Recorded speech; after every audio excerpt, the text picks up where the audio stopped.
Hello everyone, and thank you for joining us for today's presentation. We're at the top of the hour, and so we're going to go ahead and start the presentation. But before I go ahead and give control over to Tyler Rohrer, who's going to take us through today's presentation, I just want to cover a bit of housekeeping. If you have any questions or comments for the presenter or for the host, please feel free to direct them via the question or chat functionality, and we'll do our best to address those at the end of the presentation. Also, we will be recording the presentation, so keep an eye on your inbox in the days following the event for a link to the recording as well as some other follow-up materials. So without much ado, I'm going to go ahead and give control over to Tyler, and he can take us through today's presentation. All right, I'm going to do a quick audio check. Sound great, Tyler. Excellent. Well, welcome everyone, and thank you for joining us today. This is truly an exciting presentation, and it's our pleasure to introduce you to the concept of adaptive workspace management and to really show you how these solutions help enable a new age of end user computing. It's not just us. We're going to spend some time today talking about the ecosystem, innovation in and across the ecosystem, try to make heads or tails of maybe some of the new technology that you're seeing. But one thing that holds true is that here at Liquidware, we enable workspace delivery that's compatible with digital transformation. The workspaces that we're going to talk about today are portable, they're cloud ready, cloud enabled, and enterprise proven, which I believe helps drive innovation in and across your organization. So as Ray mentioned, I'm Tyler Rohrer. I'm the co-founder here at Liquidware, and I'm the director of alliances, and I'll be your guide today. So we've long held that to design, deploy, secure, and manage the desktop or workspace of tomorrow, you've got to start designing, deploying, and securing the desktop of today. And much like any good navigation software, if you don't know your starting point, it's really, really difficult to get turn-by-turn directions. So today, the good news is that we're going to kind of take that first step into solving this together. The good news is that we can help harvest the investments that we've all made, over the last, 20, 25 years in legacy solutions and help liberate that and liberate them into the future. And again, all of this is going to be aligned with the digital transformation that you're seeing and encountering across your organization. So with that, I'm going to go to my next slide. This is where it starts getting fun. So when we use the term digital transformation, some may think that we're actually just talking about technology, and we totally don't blame you. There has never been so much new, out there in the market. But digital transformation is actually much, much bigger. This is where we're talking about really a fundamental and quite profound change within and across all of our organizations. It's the convergence of a ton of new technology, new architectures, new use cases, but make no mistake, it's here, it's happening right now. And so while it can be daunting, what we're hoping today in this presentation is to kind of walk you through, digital transformation through our eyes and maybe through the lens of the last 10 years of innovation. So when we talk about digital transformation, it really encompasses the entire organization, not just the technology. It's how we operate, it's how we interact with suppliers, employees, customers, how we handle risk, and in our own way, how we design, deploy, provision, and secure these workspaces. This convergence needs to be used for our benefit. And so while we're going to talk about a number of different technologies today, there's just a couple of fundamental, I think, bullet points that when we think about end user computing, I would recommend we keep top of mind. And so a couple of them are, number one, this is a fundamental change in the way we operate. This isn't, a dot change or a dot upgrade to what we've been doing. It's a fundamental change.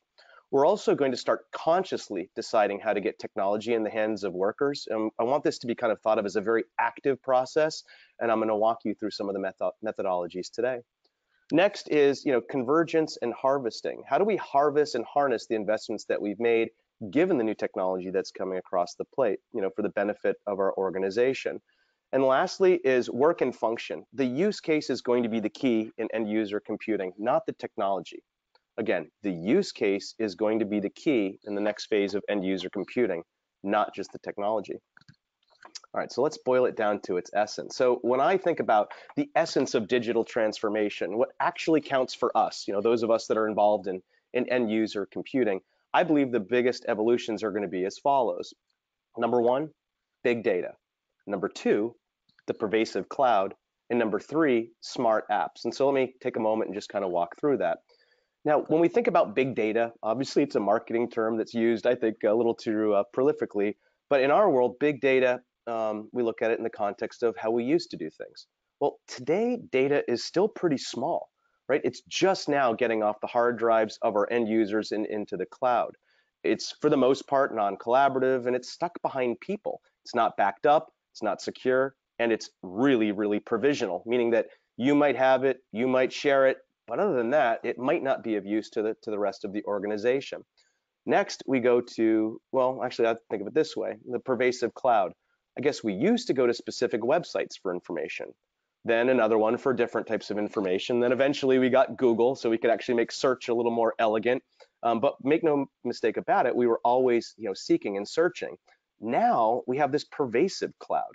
The web is the cloud. It's a fabric. It's omni-aware. It's always on. It's always ready, and it's always nearby. So let us now figure out a way to use that type of technology, in our end user computing architectures. Last, and certainly not least, are this notion of smart apps. Now, we all have super, super smart people working across our organizations, but a lot of times we have them doing dumb stuff. And that's non-scalable, that's repetitive. It requires almost no cognitive skills. And smart apps can do the dumb stuff. We want our smart people to be liberated to do even more beneficial things for our organization. So this limited data, landlocked and on-prem, smart people, these are the big three that are really driving the core of digital transformation. And so we all want to make sure that our end user computing strategies are capable of sustaining this, are compatible with it, and take advantage of the technologies that are presenting themselves to us. All right, so where do we come from? Let's take a look at some of the traditional legacy work models. So in this model, kind of as I hinted at before, our workers handle all the collection, the input, the analysis, the sharing, and the repurposing of data information. They typically use local devices and applications to do those tasks. And, I like to use the following example. We used to use, or maybe we still use, email plus attachments plus file shares, plus maybe some SharePoint and those types of combinations linked together. Or now some of your organizations are starting to use Slack or Teams, right? Again, convergence of a legacy work model into something new. And then we actually think about our employees. They've really kind of acted as gatekeepers to that data, and it's not their fault. How much data and quality of the data is kind of determined by a human agent. What's collected, what's analyzed, what's repackaged, what moves through the organization takes human cognitive skill to actually traffic cop it or route it through the organization. I'm saying there's a better way. I'm saying there's a better way to keep it from being landlocked, from liberating it across the organization and moving the data to where it can be digested, most elegantly. So when I move forward to kind of the new model of digital transformation, here's where we're heading. Now the collection of data will increasingly be done through smart devices, smart sensors, smart suppliers. And these devices will collect data from an even greater scope and variety of sources. And this data will be highly differentiated. It'll be much more rich and robust with images, video, graphics, all of this combining with, kind of the text and numeric computing that we used to do. And the thing that really astounds me is we can't even guess what the volume, the velocity, and the variety of that data will be. So again, if we're relying on human agents to be the ingress point and the repackaging point for data within our organization, we are really ill prepared for kind of this brave new world that we're gonna come across. And most importantly, we believe that this data moving forward will be handled by much smarter and more robust applications. And so they'll perform the work of gathering and organizing and analyzing and repurposing the data, not the humans. We want to liberate our humans to be the innovators, the makers, and the producers, right? We want to get them back to doing that, not forwarding email attachments. That's the way we used to do it. Now, the interesting thing as well is as we're looking at these new models, as we're looking at the proliferation of data and the need for smart apps and pervasive clouds to help us do this, there has never been a better time and a better, case made for the non-persistent or the ephemeral workspace. And so that's what we're going to spend some time, talking to you about today. We believe that that model is the most aptly suited for the digitally transformed organization. And so let's double click into it and have some more fun. All right. So I like to think of it as, how is the actual nature of the work we're doing changing, and how is digital transformation, driving that across our organizations? Well, I believe we no longer go to work. It's possible that work comes to me, or better said, I can work near my real work, right? So it's not a campus location, a cube number, and an employee badge number that counts. It's where's the work and what needs to be done. And so I like to think of it this way. The desktop of yesterday was a noun. It was a thing. It was a monolithic blob of a number of different technologies that allowed us to do some, fairly repetitive human tasks. The workspace in a digitally transformed organization, I believe, is a verb. It's something we do, it's something we use, it's something we leverage out at the edge, out in the field, could be on the primary campus, it could be with suppliers. So we're not only going to, change how we work, but where we work and what kind of innovation needs to take place. Personally, I think a lot of the innovation is going to take place out at the edge. That's where your suppliers are. That's where the customers are. That's where we analyze risk. That's where the true value is. So what I'd like us all to think about is, how can we start anticipating this? Not diving in, full steam ahead, but how do you start anticipating it? How will the workers' jobs change? How will the way we provision and handle the life cycle of desktops change? How will we handle, things like security, backup, recovery? And again, getting the resources to the, workers who need to do that work out at the edge. So I think a good place to start might be to click back and look at how we used to do things a little while ago. So PC provisioning, I'm going to kind of tongue-in-cheek walk us through the old process of just replacing boxes. So when you think about your organization, and this is true of most organizations out there, we typically have a ton of different types of users in and across our organization. We've got executives, we've got engineering, we've got other divisions in and across the organization. And because of that, we typically provision different systems to them, with perhaps even different operating systems, with different applications, with different user data strategies, with maybe even different iterations of all of those over and over and over again. The process of chasing and replacing boxes has to end. And the reason is that we no longer can make, decisions in a static, one-size-fits-all manner. Image sprawl, constrained resources, gaps in security, you name it. If we had to, basically provision for one common denominator in the past, we now need to anticipate in, provisioning for all common denominators moving forward, because the nature of work is elastic and ever changing. I'm going to try to click back in here. All right. Oh, let me go back one slide. All right, Ray, I'm going to apologize and ask you to take me back 2 slides. For some reason, my arrows disappear. There we go. All right, perfect.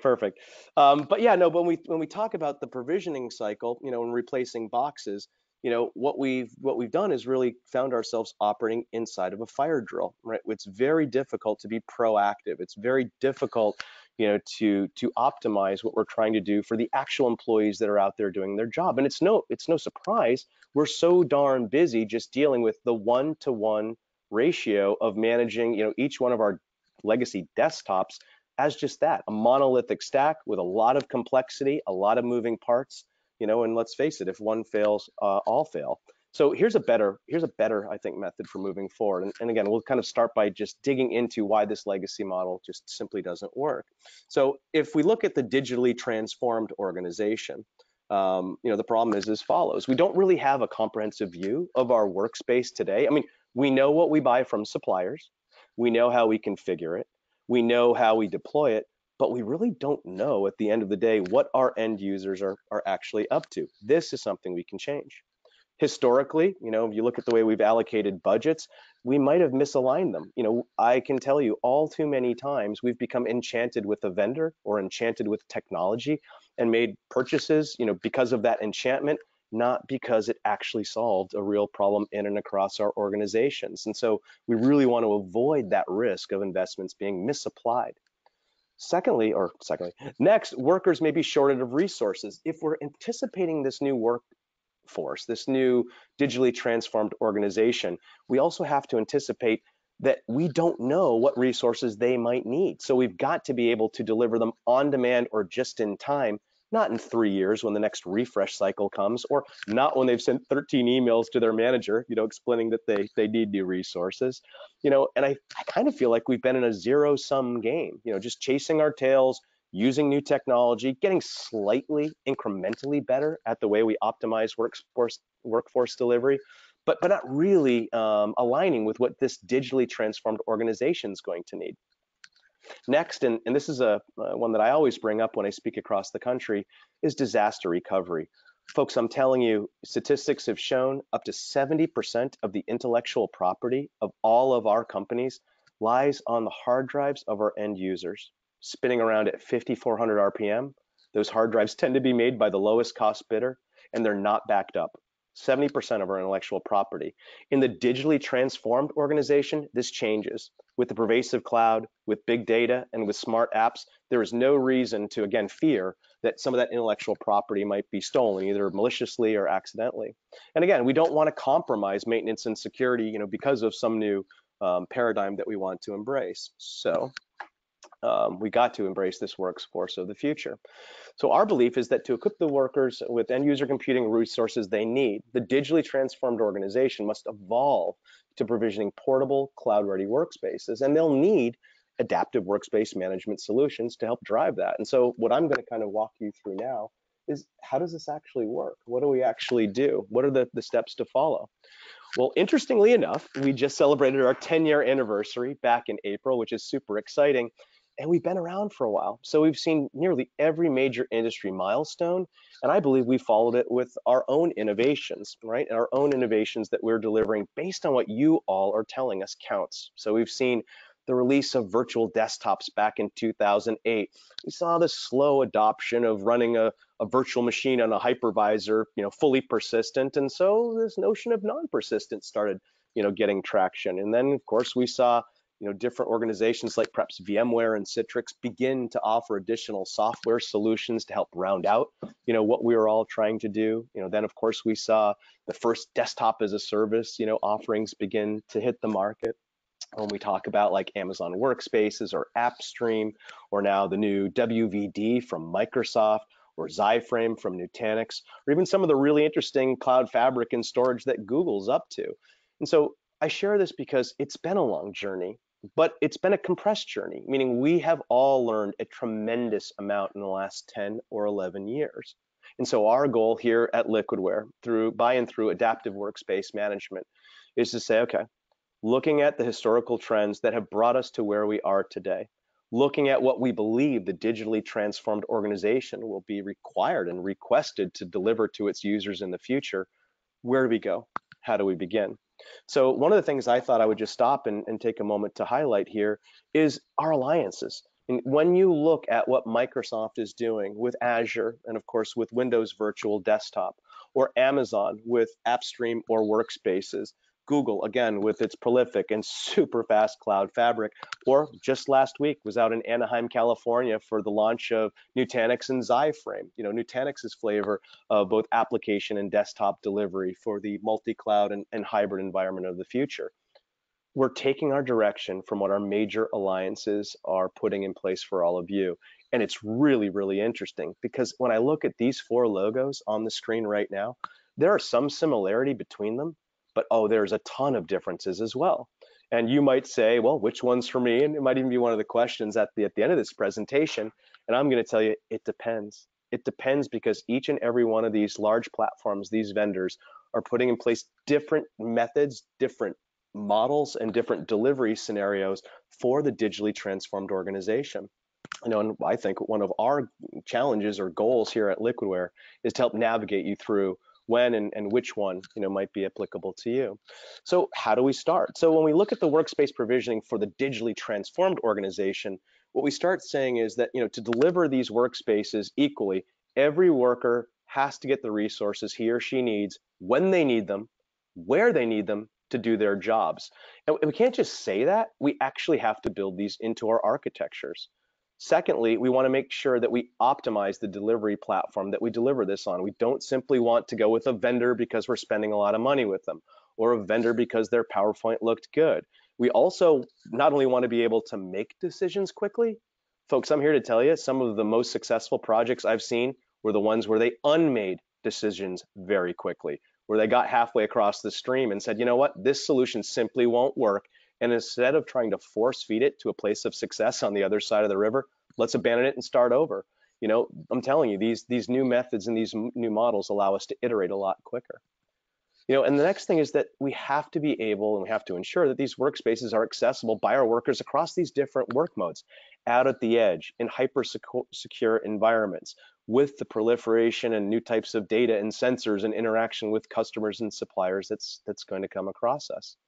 Next is the performance, right? They've got to be performant workspaces. To simply say that we've accomplished, you know, pervasive access and allow them to, you know, get access at the edge doesn't matter if we're looking at, you know, wait screens and blue screens, you know, and pinwheels.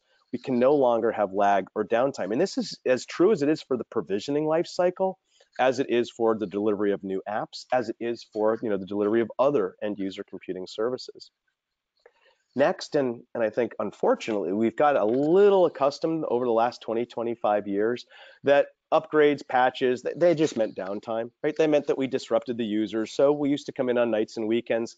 I believe those days are over. I want to get you all back to see your children's soccer practice after work and their games on the weekends. This is no longer the time that we do upgrades and patches. There should be the ability to do this in real time, all the time, as needed. And next, as you all know, we deal with the kind of uber enterprise and the uber large organizations of the world. They've got to be scalable. But not just at the infrastructure level. I mean, scalability typically means lower costs, and so we like that at the infrastructure level. But what about scalability at the user level? What I mean by that is I need a new app. One click, I've got it. It's not a day. It's not a week. You know, it's not a series of requests and begging, you know, to get the resources that we need to do our job. In the digitally transformed organization, these have to come in real time, all the time. And this, I call this the layer cake, but it's actually not as daunting as it might look at first blush. I start at the bottom, or really you can start at any layer, but let's start at the bottom. You know, this is much like the layer cake that we used to talk about, we used to envision when we used to provision physical desktops or even some legacy virtual desktop solutions out there. We'd kind of pick our hardware layer. Well, now that could be a cloud layer. Could also be a hardware layer, but could also be a cloud layer.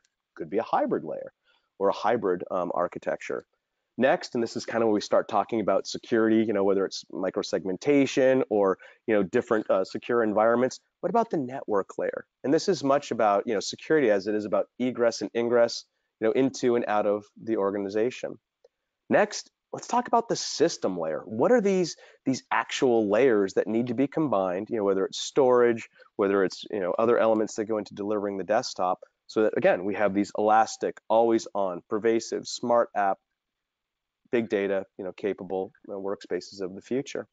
The virtual platform layer, really interesting. You know, I've heard it said before, the hypervisor is a commodity.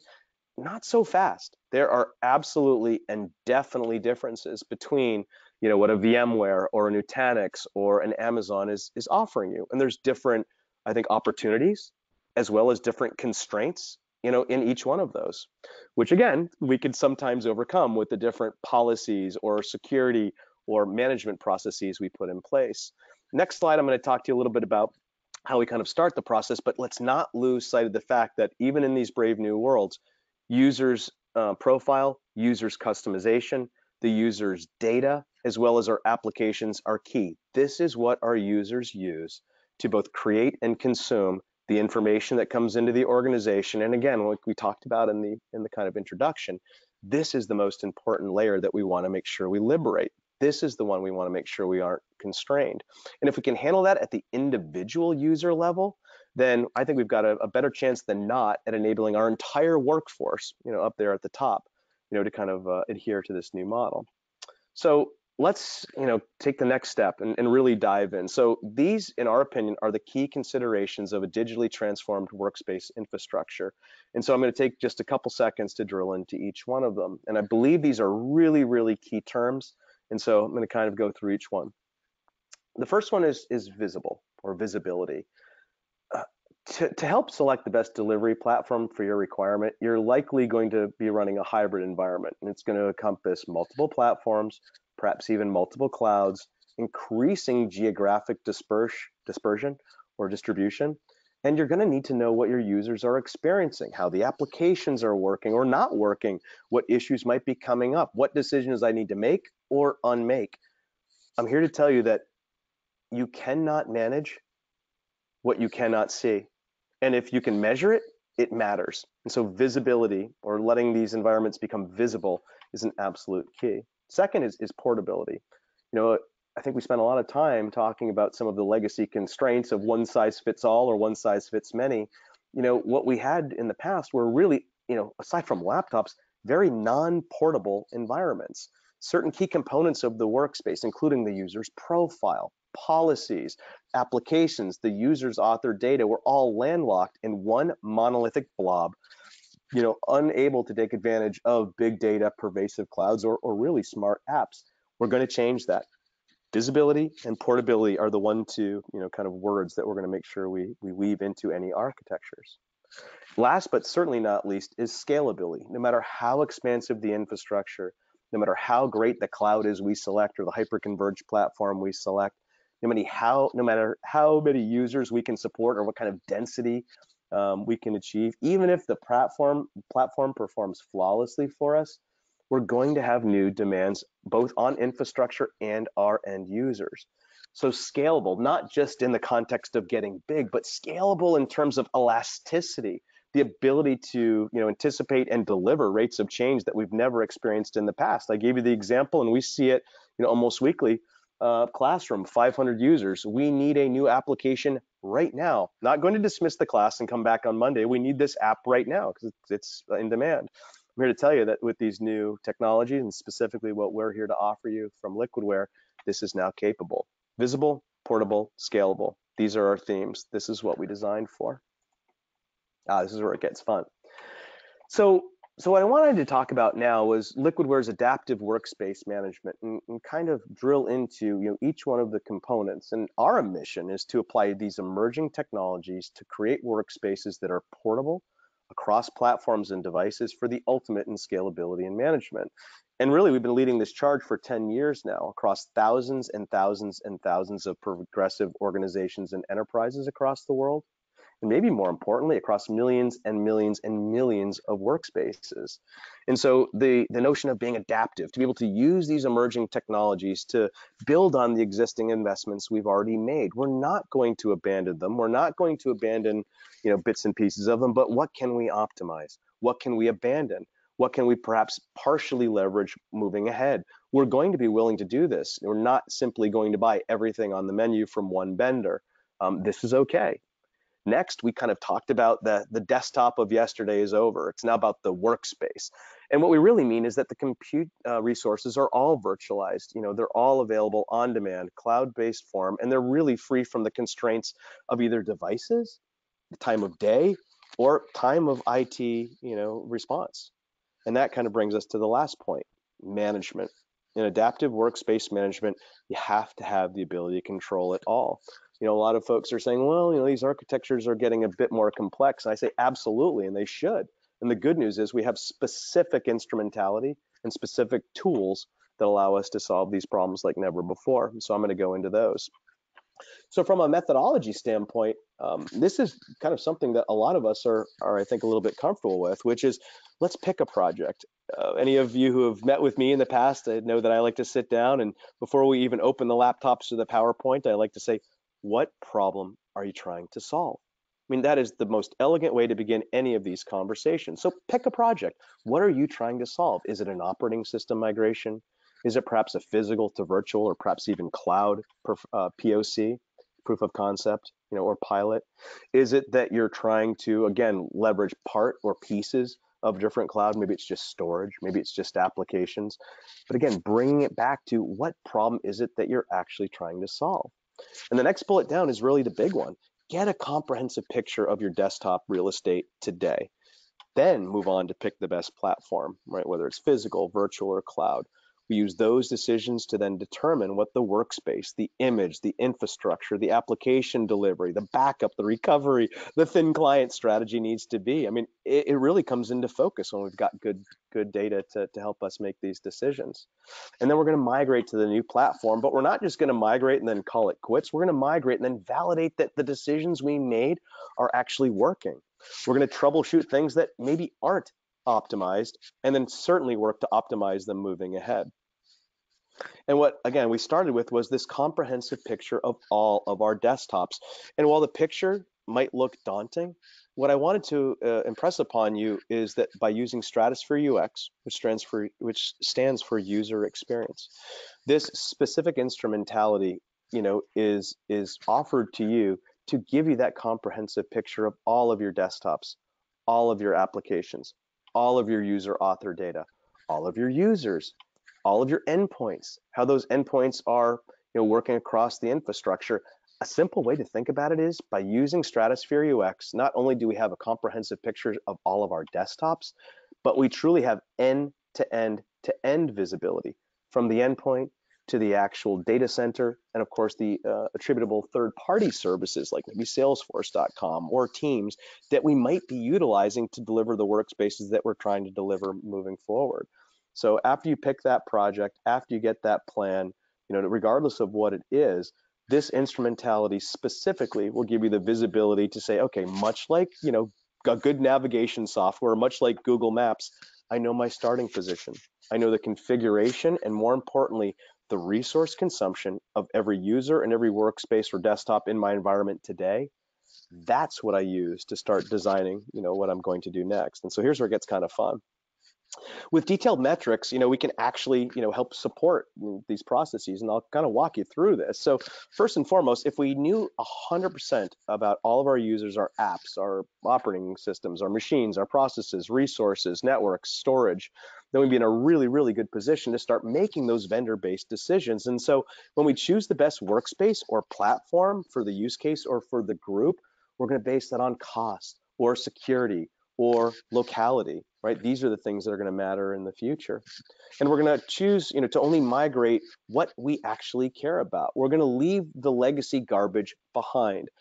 We all know that over time, Windows, in at least persistent or monolithic desktops, tends to rust a bit. And, it's no surprise. We use it for, hundreds and hundreds, if not thousands of days, making small tweaks and tunes and configuration and customization changes. So we want to be able to migrate the stuff that we care about, leave the stuff behind that we don't want. Next is design the optimal workspace images. I'm telling you, and I said it again in the beginning, there has never been a better time for the non-persistent ephemeral workspace of the future. Our images are now going to be simple, secure, elegant. We're going to use profile management and layering to incarnate workspaces when and where they're needed. There's going to be zero waste, at least that's the goal. And we're going to always look to optimize the productivity. And next is we're no longer going to make risky bets on high cost capital infrastructure. I mean, that was the early days of virtual desktop infrastructure, the early days of VDI. You rolled in your SAN, you rolled in some servers, you bought some licenses, you bought some endpoints, you hired some professional services. I mean, you can already see what that's going, right? It's expensive, it's high risk. We don't need to make those large capital investments. As we move forward, we tune, we test, we optimize continuously in real time. We no longer do this in a vacuum or necessarily, on a whiteboard. So what do we mean? So, again, we've presented this in the past, and so this is a kind of a new fun way to look at it. And I've joked around before, but really at the end of the day, users do two things. They either create data or consume data, and they typically do some kind of hybrid of the two. But the future is just in time. The future is optimized. We no longer own, maintain, secure, patch, update, and pay for what we don't use. So let's start by taking applications out of the machine. Right? We're taking applications out of the machine. We're going to take the user out of the machine as well, and we're going to take the data out of the machine. Now, here's the good news. Whether it's Amazon or Azure or Nutanix or Google or NetApp, there are phenomenal storage solutions available to you today many of which you probably already use that are already, safe and securely running back in your data center, or you're running some of your workloads up and across, clouds or hyperconverged deployments. And when we start thinking about it, it really is where our applications should live. No longer are they going to be monolithically and statically bound to a device. Again, we're going to take our users out of the machine, because as we look down below, we have too many machines now. And it's only going to get larger and more prolific, whether we're working from a home office, a campus, the car, the integration of wearables, tablets, new sensors, legacy computing models, the user applications, and for that part, the user profile, the customization, the goodwill they've built into that machine, as well as maybe the security postures or policies that we want to enforce upon, I was going to say them, but that we want to enforce depending on the use case, depending on the locality, depending on the proximity. We no longer have to push security policies because you're in an OU. We can actually make them elastic as well. And if our users really are involved in two businesses, consuming or creating data, the last thing we want to do is make that data landlocked and hard to get to.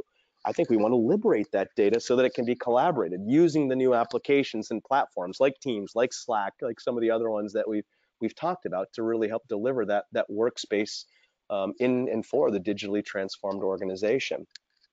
And again, we anticipate no lack of future innovation from Amazon, from Microsoft and Azure, Google, Nutanix.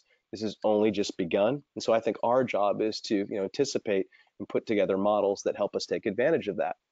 So what are some of the advantages when we take users and apps and data and kind of make them portable? Well, I'm glad you asked.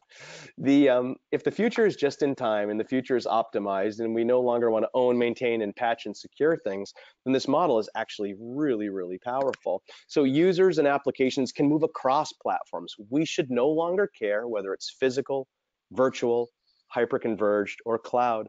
I encourage you to take a look at, for example, our Flex app offering.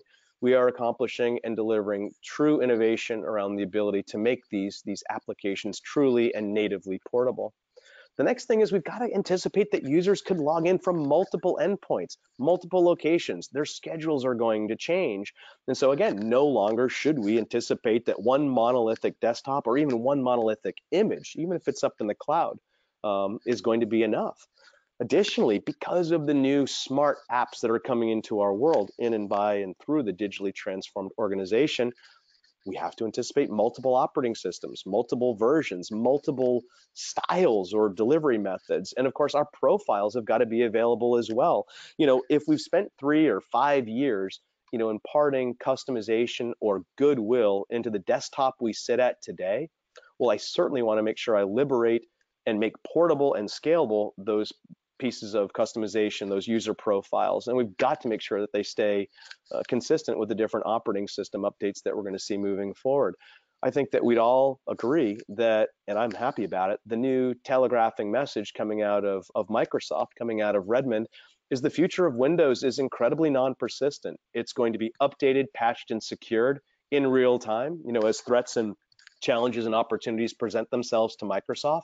And I think that's a good thing. I think it's a very good thing because it's going to keep us all on our toes. And again, not because it's going to create extra work for all of us, but because it's going to create extra opportunity for all of us. I guess that's maybe one of the operative themes where in the old days, we thought about a lot of this stuff as work. No. Now it's opportunity. And so, leveraging these non-persistent architectures, I think is also key. Key for security. If I've got no monolithic operating system plus apps, plus user data, plus profile, it's a lot easier to recombine that, on demand and take care of security. Now, complexity. A lot of what we're talking about here is behind the scenes, but make no mistake about it. To the end user, we want this to be seamless. To the end user, we want this to be simple. They should be able to do the tasks or the jobs that we're asking them to do as they present themselves, where they present themselves. However, we should try to make our admin and management overhead as simple as possible as well. And so I think a big part of that is not getting locked into a single vendor. The reason is when you do, it's one way or the highway. It's not necessarily always bad. But with the rate of innovation that's coming at all of us today, I think the best advice would be, keep your eyes open. And again, we've talked about this, since the beginning of the presentation, but enabling and supporting disaster recovery, we believe, is one of the real big themes in 2019 and moving beyond. So let's say we start deploying. We start deploying some physical desktops, probably we already have, and we've got some legacy terminal services or application publishing solutions, and we might even have dipped our toe in the pool of virtual desktop infrastructure. And now here, we are talking about adaptive workspace management, the notion that we're going to have an even larger number of devices, an even larger number and complexity of deployments. Well, it becomes increasingly more important to be able to diagnose and to optimize for scale, not just the CapEx or OpEx infrastructure costs that we're going to, subscribe to or purchase as we kind of move into these models, but at the user level as well. We want to make sure that user is as productive as they possibly can be. And I'll give you the example that we used to kind of joke about in the early days of virtual desktop infrastructure, which was the cost per user. And I kind of, took a step back and I said, well, begging your pardon, yes, virtual desktop infrastructure can be a little bit more expensive, and I'm putting big quotes up, but what does that actually mean? If I could take a salesperson, a sales gal, let's say she was producing $1 million in sales for your organization. And if I could make her 3% more productive, just 3%, that is $30,000 more to my organization. And if there's something I could see, there's something I could diagnose, if there's something I could optimize to get that 3% out, well, certainly I'd be willing to spend whatever it would take up to that $30,000 mark for the delivery of that new top end revenue, to my organization. So just please never underestimate the advantages of workspace visibility. And here's why. If we're going to optimize the deployments for each and all workers, again, we cannot manage what we cannot measure. And if we can measure it, it matters. So we're going to be in a consistently visible state where we're able to onboard new users quickly. How? Well, we've even looked at the performance and resource configuration of their peer group. We've deployed technology to them, and because we have visibility, we can make those decisions quickly or unmake them if they were the wrong ones. That's okay. Just because we put a piece of technology down in front of an end user does not mean anymore, especially in the digitally transformed organization, that it's going to stay there for 3 to 5 years. Nope, things move quicker. And we're actually going to be able to very quickly validate that whatever it was we put in front of them is working. The old days of kind of traffic lights are over. We now have specific instrumentality to validate, are my applications launching quicker? Is the login experience optimized? Is the access to data sets or other workers across the organization where we want it to be? And again, these start pointing to future paths of optimizations. Furthermore, we want to anticipate that all operating systems and all apps, if we're going to own it and patch it and maintain it and secure it and back it up, well, it better be an application that we actually want. And this kind of drops down to the next point. With visibility across your estate, with visibility as you start deploying these resources out, these new workspaces out, kind of in your digitally transformed organization, I'm calling them unauthorized apps, but we could also call them wasteful apps. I have never seen a better opportunity than is available to you all right now to optimize the applications that, again, you buy, patch, maintain, secure. There's no reason, if users aren't using them or aren't using them in the volume or velocity that they used to, that we continue doing that. So we can reclaim a lot of that investment and really get those either unauthorized or unwarranted or unused apps out of our environments. If somebody needs them on demand, great. We'll put them in a Flex app layer, snap them in, upon demand, but we're certainly not going to make, one size fits all decisions based on bad apps. And the next thing is the help desk, right? We think about the help desk today and what they're troubleshooting, obviously critical issues, but they're doing a lot of that without specialists. What if we could, again, liberate our specialists, our smart people, to start, working on higher tier tasks within our organization? I jokingly said a couple slides ago, what problems are you trying to solve in and across your organization over the next year? Those are what we use to guide us. Those are what we use to kind of elevate and escalate the really smart people within our organizations. We want our help desk activities, to be done by software. We want to be able to automate a lot of this as well. And if we're talking about productivity, if we're talking about that $1 million sales producer, and even 3% more uptime is, $30,000 to the organization, we absolutely and most certainly have to minimize unplanned downtime. We've seen this a lot in the past. It is no longer part of the model of the future when we talk about the digitally transformed organization. So when we talk about next steps, if you want to learn more about adaptive workspace management, for sure go and visit liquidware.com, and you can hit our specific adaptive workspace management information page, where we've got a ton of different resources and information available to kind of guide you through the process as well. Now, the interesting fact that I kind of kicked off during the timeline slide, we've been around for 10 years with thousands and thousands of satisfied customers and millions and millions and millions of seats of our software deployed. We've learned a lot of lessons. And so what I'd like to invite you to do is reach out to us directly as well. You can always visit us at liquidware.com or email us at sales@liquidware. Heck, you can reach out to me personally if you'd like, because again, we believe it's that important. The proliferation of new technologies, the combination of combining those with your digitally transformed organization, and the fact that Liquidware delivers workspaces consistent with these new models, it's going to be a lot of fun. It can be daunting, that we understand, but again, we wanted to thank you for your time here today and encourage you to reach out and let us guide you through what should be an exciting next phase in your digitally transformed organization. So Ray, with that, I'm going to kind of conclude the presentation portion, and if there's any questions, I'd be happy to handle as many of those as we can. Sure. Thanks, Tyler. That was a lot of great information. I know a few of these, I think, touch on some of the things that you talked about before, but maybe we've got a minute to kind of dive back into a few of the topics and kind of go from there.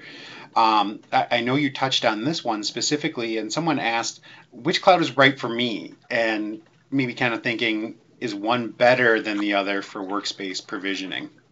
Ah, great question. So there are a couple different ways that we could double click into the answer of this. And I'm certainly going to say that the first way is, if you have made an investment in one of the public clouds to date, and you've got a number of workloads, running in one of the specific clouds, and, they're potentially, data center, application workloads, there could be some benefit of commonality to also exploring running your desktop estate in those clouds as well. However, that being the case, again, if we're willing to be flexible, if we're willing to truly walk forward in a multi-cloud deployment scenario or a hybrid multi-cloud deployment scenario, I'm going to say that the best answer I could give you is do an assessment. Take a look at your current state. Take a look at what your users are up to. And again, I kind of hinted at this before. There are absolutely tangible benefits to each one of the different clouds, depending on what you'll observe. I'll give you an example. You may have incredibly rich and robust applications that have incredibly quick refresh times, and simply the latency of running that application and or the operating system the application runs on too far away from the end user could have a negative effect. I mean, let's say it's some kind of a heart scanning or heart rendering application in the medical field. In that case, hyperconvergence, maybe your Nutanix, Cyframe might be what you want to consider. Another one might be that because you're using a lot of, Microsoft, Office, Teams, SharePoint, what have you, there are definitely and undeniably benefits of running those workloads up in Azure. So, I think the fun way to answer that question is there definitely will be some slam dunk answers depending on investments and workflows you've already put up into the cloud. But secondarily, I would say, use your visibility into your current estate, combine that with, some great trusted advisors that you probably already have in and around your channel, and combine that with, some of the lessons learned that our staff here at Liquidware might have. I think that'll probably be the best step forward. But yeah, it's really dangerous to kind of just, handicap the cloud wars right now, because they're changing every day, and I think that's actually a lot of fun. I'm going to pause there because I could go on for hours on that one. All right, thanks. Here's a question. Could you talk a little more about portability of applications? Then they go on to ask, is that application layering, and is that different than application virtualization? This is one of my favorites. So, over the last couple of years, I've definitely made a big point about getting applications out of images, out of the desktop. And so I would actually add a few solutions to the ones that the folks that asked the question brought up, which is, first, let's talk about SaaS applications. I mean, I look at Salesforce.com. I mean, there's a massive application that historically used to kind of be installed, on-prem or local. I mean, I remember using FileMaker back in the day, back in an old Macintosh network I used to work on. And so SaaS applications are coming out a mile a minute, and I don't anticipate that stopping. I think the teams and the SaaS-based model is certainly one that's going to move ahead. However, with over 3 million independent software titles written for Windows desktops, I don't think SaaS is going to take care of all of them. So next, we go to another model that's worked really well over the past, which is application presentation. The presentation of an app through a remote display protocol to your screen is another great way to get that application, and get the functional use of it without necessarily having to build the machine and an image and, all of that for each and every user. Great solutions from AppStream, again, Xyframe, and the Windows Virtual Desktop offerings are really, really interesting as well. Then we kind of go to where the questioner brought up the different technologies. So application virtualization, I think of as a use case when applications don't play well with one another, meaning that there's some kind of contention between either the versions or the runtime or the registry or the interaction of those apps with the underlying operating system, and so encapsulate them. I've actually kind of been a fan of saying that maybe 70% of the time, maybe 60% application virtualization works. However, 30–40% of the time, these applications have physical dependencies, COM, DCOM, device drivers, something that won't make them work. Okay, so let's move on to layering.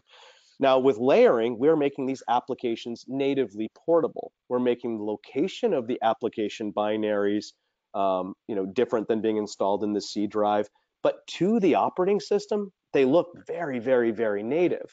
And so really the combination of application virtualization for the tough apps, plus layering the natively portable apps, which is up in the high 90%, combined with what we just announced this week, which is the introduction of cloaking. So now there'll be the ability to have applications coming in through SaaS, applications coming in through application presentation, applications available through AppVert, applications available through app layering, and now application cloaking as well. It's our sincere belief that between those technologies, it is going to be a very, very rare day to find an application that blows up all of those delivery models. And the best news is that if you run an assessment or run some type of a spot check or health check using Stratosphere UX, there are specific complexities that we can see using that instrumentality that'll warn us ahead of time. They'll say, hey, listen, this is an application that's a bit suspicious. It's doing things that are a little unanticipated. Therefore, we need to spend our time on this app, not the others that seem to be low complexity, pretty easy. It's really the whole holy grail. I love that question, Mr. Questioner or Mrs. Questioner, because I think that that's the key. How are we going to get these apps in the hands of our end users so they can consume and create the data that we need, in and across our digitally transformed org? Great question. All right, here's another one. It's kind of a long one, so I'm going to paraphrase it here a little bit. They say that they're running VMware and Citrix in their environment already, but they're looking to migrate some workloads to Azure and WVD, and they're asking for any thoughts on the best way to do that. A couple different ways. I mean, clearly, one of the models that's going to be interesting moving forward is the notion of rich and robust local processing, meaning, you still have a powerful laptop or desktop or something at your fingertips. Maybe it's a phone or a tablet, and yet you're still going to have some cloud resources. So whether it's AD, up in Azure, and yet your apps, your data, your profile, and the machine executes locally, that's one model. That would be less of a migration. Or it could be a wholesale migration where I literally want to cut and paste the policies, the user profile elements, maybe even the data that I have in, let's say, a physical desktop deployment today, and I want to mirror that or replicate that up in Azure or Windows Virtual Desktop, right? So I could, in essence, harvest, let's just say, for example, I'm going to harvest a user profile off a Citrix Zen Desktop deployment. I'm going to then manifest that or replicate that up in Azure and then apply that to my WVD deployment. Now, here's the cool thing. When we talk about these ephemeral desktops, removing apps, removing data, and removing user profiles, it's not a one-way street. You can go back again. So I love the question because yes, we can use Profile Unity, we can use FlexApp to actually engage in that migration and get the user up to WVD. And yet, if there's a slightly different, better, or hybrid architecture that presents itself, weeks or months in the future, we're not landlocked because we've chosen to make that portable or that profile portable, those apps portable, and that data portable. Migration is almost a living thing now. It's not an event that happened. It's something we're always capable of doing. I really like that question because here's why. I also believe that it's going to be a multi-cloud scenario moving forward. So these architectures will be that some workloads, maybe on the server side, will be in Google. Others could potentially be up in AWS. The core of potentially your end user computing might be on Windows WVD, and yet, perhaps your IoT strategy is all Nutanix out on the perimeter. And this is where it gets fun. And I'm glad that all of these vendors, at least to me, appear to be moving towards a more collaborative multi-cloud world. I mean, obviously they all want to, defend their specific value to you and to all of us, the customers. But I think they all realize that, putting up walled gardens is simply not going to work moving forward. It's exciting times, that's to say the least. But yeah, the actual mechanics of migration are easy. I would say the actual applied migration is where it gets tricky and a little bit interesting moving forward. Our teams and your channel partners are well prepared, I believe, to start have these conversations now. All right, here's another one. This one is from a little bit earlier on, and I know you've touched on some of the pieces here, but maybe you can kind of wrap it all up a little bit for them. And they say, why are Liquidware Solutions so important to a digital transformation? Maybe more importantly, why more than the ones that they already have in their environment now? Yeah, so I would answer it the following ways. In 2008, when we launched Liquidware, we wanted to make sure that we could add value to all of you, our stakeholders, before, during, and after you kicked off your projects. And so the kind of before use case was this notion of an assessment. The during use case was maybe a migration, and then the after use case as you went to scale was that of validation. And what we saw was the VMwares and the Citrixes, agree, and they started adding, specific pieces of technology. I wouldn't really say a comprehensive suite like we have, but what we've always stayed focused on is building specific instrumentality to continue to add value to all of you before, during, and after your projects kick off, and regardless of whether it was going to be physical, virtual, or cloud. And even more so, regardless of what platform, whether it was Citrix, VMware, Google, Nutanix, Azure, or Microsoft. And so the way I would answer that question is it is safe to assume that you will see Liquidware continuing to be the best of breed, versus the low cost bidder. And the good news is that we're going to continue to make solutions that we believe add value. And in the hybrid and multi-cloud world of the future, you won't hurt our feelings at all if, for example, you select our application layering and you're already using another visibility platform, or vice versa. You had a visibility platform, maybe it was a little too help desk focused, not quite, as in depth, and that's fine as well. So we anticipate, in this brave new world, a lot more flexibility and a lot more agility on your part to select the technologies and the vendors that you want to use. And so I guess I would leave you with this notion that you can count on us to continue to innovate and to continue to add value on top of or next to solutions that might already be available. That's what keeps us sharp. That's what keeps us going. And the only promise we make is if you give us a shot to compete for your business, we'll try to earn it every day. All right, so here's another one.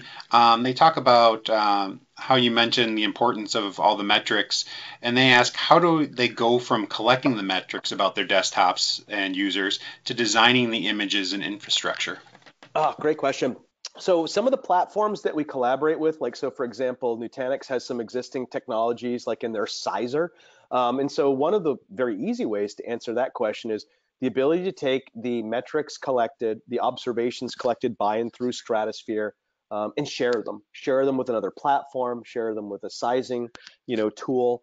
However, there is, a legion of highly capable, trusted advisors, many of whom you probably already work with. And if you don't, we'd be happy to make introductions. And these are the channel professional service experts. These are the channel end user computing experts out there in the channel partners and system integrators. And when I tell you, these folks have felt these deployments over the last 10 or 11 years. They've seen and overcome the complexity of these deployments. They've got the scars and the lessons learned. They know how to take the metrics from an assessment, combine it with the available technologies, and again, the magic answer, which is what problem you're trying to solve. And in and through that process, you get your architecture and your deployments. And the good news is, because of the elasticity we're all anticipating, you can both select and then unselect models and iterate very, very quickly. There is absolutely no substitute for the gray matter in the channel. The applause should go out to them, really, for all of the lessons learned. We've just been a fortunate beneficiary, and thank all of them for for the time and support they've given us over the years. All right, I think we got time for one last one, and then we'll wrap it up because we're at the end of the presentation. But that was a great segue, because you were talking about the channel and our partners, and I know that there's a few of them on today's call, and one of them asked, can you help me get this message out to my customers? Absolutely. I like to say that on wrong numbers and busy signals, I like to tell the story. No, but in all seriousness, one of the things we've always prided ourselves on, for the right opportunities, for the right engagements, whether it's plane, trains, automobiles, virtual, we're going to be down at Citrix Synergy in person next week. We like to think we're always, one click away. And so, what I would leave you with is, not only thank you for the support and interest you've shown us over the years, but they're, again, one phone call away. All right, great. So with that being said, I know we're at our time. I don't want to hold anybody up. Thank you, Tyler, for today's presentation. If you have any other questions, feel free to put them in the question or chat window, and we'll follow up with you. Just a reminder, we are going to be posting this recording to our archive, and we'll send a link in email in the next couple days. So keep an eye out for your inboxes for that, to either review the presentation or share it with a colleague. With that being said, thank you all for attending, and thank you, Tyler. Thank you, everyone. Have a great week and a great weekend.